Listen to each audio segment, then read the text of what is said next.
begin with new insight Global News has learned into what may have motivated the man charged with uttering or conveying a threat to cause death or bodily harm to Prime Minister Justin Trudeau. 46-year-old Corey Hurren, a member of the Canadian Armed Forces, was arrested after ramming his truck through the gates of Rideau Hall on July 2nd. He's facing 22 charges, and court documents reveal he had 4 loaded guns, including a semi-automatic rifle and a prohibited high-capacity magazine. Our Ottawa Bureau Chief Mercedes Stephenson joins me. Mercedes, it seems clear he had the capacity to do serious harm, and you have exclusive information about a note Hurren had with him. What does it reveal? Donna, Global News now knows what was in the note that Corey Hurren wrote in advance of smashing his truck through the gates of Rideau Hall with a small arsenal of firearms.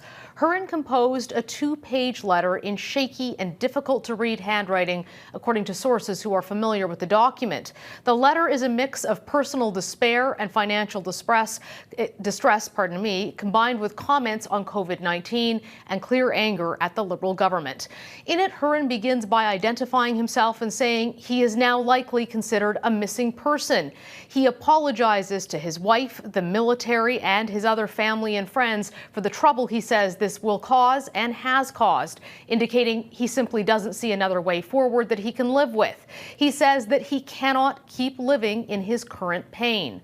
Hurren talks about his business failing and doubts that it will ever recover even after COVID-19 passes. He talks about financial troubles too, saying that he believes he had to act now before his truck, the one he used to smash through the gates, is repossessed.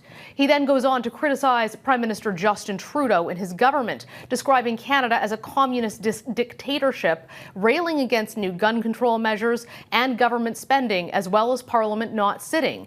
In the letter, Hurren reveals that he has emailed MPs with his concerns, but says they did not write him back.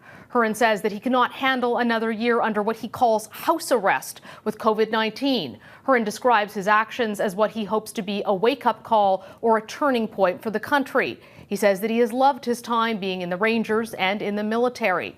He also reveals that he arrived here in Ottawa on Canada Day, and he laments that he went to the War Museum only to find it closed due to COVID-19. He reveals he spent time near the Artillery Memorial here in Ottawa. He was a member of the Artillery Reserves between 1997 and 2000. He signs off by saying he hopes he will be forgiven one day and that his children will understand. He never is specific in the letter, Donna, about what exactly he's going to do, but one source described the letter as sounding like the last one a person would write. We asked terrorism expert, lawyer, and former military officer Leah West what she took away from the information in that letter. And I'm sure the RCMP and the INSET is doing to really kind of get a good sense of what this person's motive and intent was.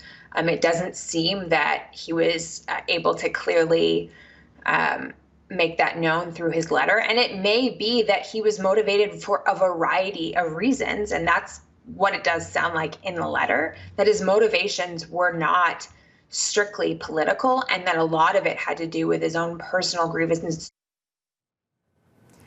Mercedes, you've also heard from sources that Hurren communicated with someone in the military before ramming the gate at Rideau Hall. What have you learned? Donna, sources say that Hurren texted his letter, both pages in terms of photos, to his superior in the Rangers before he crashed through the gates of Rideau Hall. And sources say that when his superior saw that text message, he called 911 and called the police to let them know what was happening, to be on alert, and he continued to provide them with information throughout the incident in the hopes of de-escalating the situation. Donna? All right, Mercedes Stephenson in Ottawa, thanks.